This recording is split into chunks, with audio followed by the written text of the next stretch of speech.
ప్రభువైన యేసుక్రీస్తునామమున మీ అందరికీ నా శుభవందనాలండి. ఈరోజు దేవుని వాగ్దానము ద్వితీయోపదేశకాండము 7వ అధ్యాయము 6వ వచనము.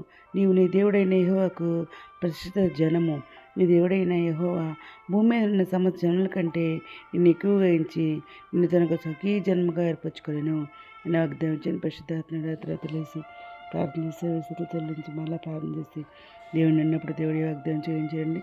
నన్ను స్టాటస్ పెట్టారు చూడండి. ఇక్కడ ప్రతిదినము కూడా మనం నూతనమైన వాగ్దానం ఇస్తే దేవుడు మనకి నూతనంగా బలపరచబడుతున్నాం కదండి. మరి మనం ఉపవాస ప్రార్థనలు చేస్తున్నాం.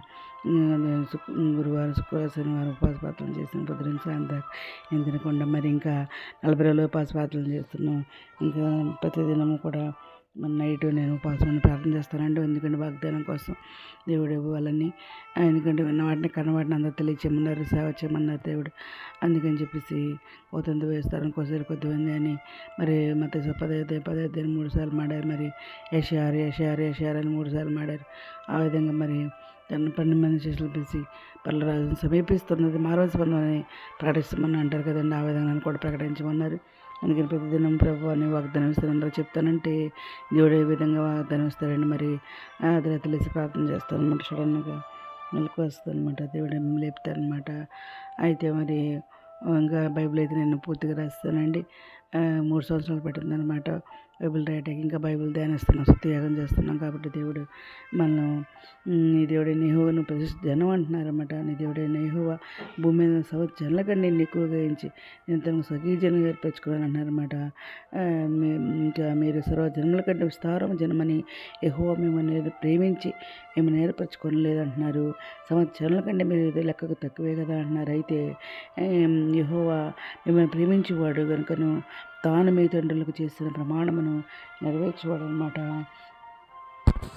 కనుక యెహోవా మరి బాహుబలం చేత మిమ్మల్ని రప్పించి దాసుల గృహముల నుండి ఐగుప్తు రాజైన ఫరో చేతుల నుండి మిమ్మల్ని విడిపించాలని అంటున్నారండి.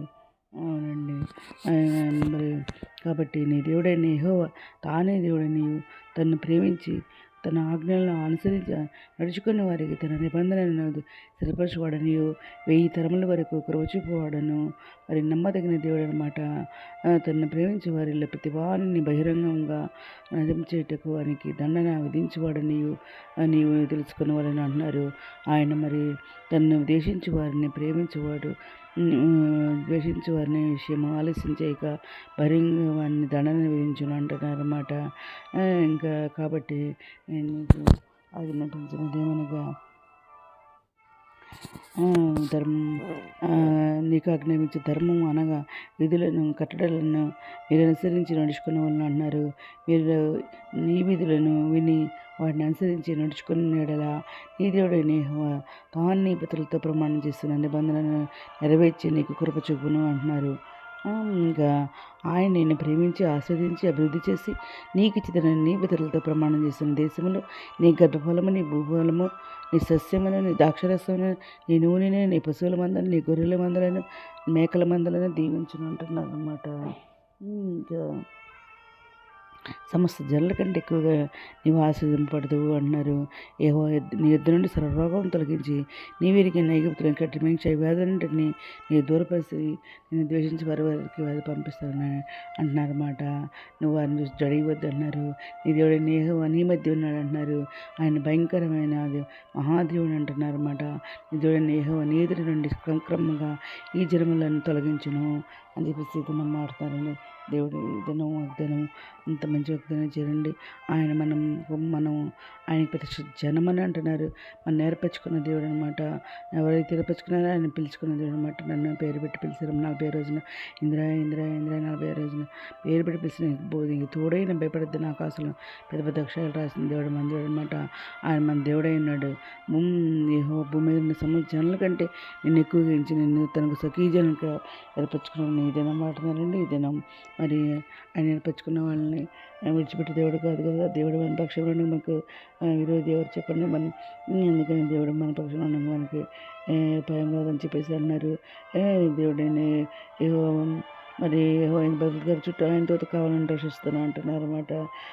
ఇంకా మీ తోడుపడ్డ బయలుదేరి పరిగెత్తగలరు, యెహోవా మీ ముందు నడుచును, నేను కలిసి దేవుడు కావాలి కానీ అని చెప్పేసి ఈ దినం మాట్లాడుతున్నారన్నమాట. ఈ దినం వాగ్దానం మంది చేస్తుందని కోరుకుంటే ఈరోజు మనం ప్రార్థన చేసుకుందాం. మౌనద్ర సరస్వతి ఘనమైన మనకు కలిసి స్తోత్రనాథండి. అందుమైన ప్రపంచంలో ప్రతి ఒక్క బిడ్డని పేరు న్యాయం చేసుకోండి. ప్రతి ఒక్క బిడ్డ కావాల్సిన తెచ్చండి, అక్కడ తెచ్చిన కోరికలు తెచ్చండి. చిన్న బిడ్డలకు మేము జరిగింది దశైలు దేవుని ఉద్యోగాలు తెచ్చండి. ఆది పుస్తకం వరకు ఆది సాయం తెచ్చండి. అనాగతం స్వస్వసం వేతం దుఃఖం వదచండి. ముందు వారి లేత్రం రక్షణ మార్మస్ తెచ్చండి. మిత్రులు రాని మీ అందరూ సిద్ధపడ్డ వచ్చుకొని ఇతరులు బాగా తెచ్చామని మా ప్రభు నేసుకుస్తూ పరిశుద్ధమైన అడిగి వేడుకొని ప్రార్థిస్తాము తండ్రి. ఆమేన్. మీ అందిన ప్రార్థనలో మా కుటుంబం కొరకు కూడా ప్రే చేయమని మనం చేసుకున్నానని ప్రభు సేవలో మీ సహోదరి. God bless you.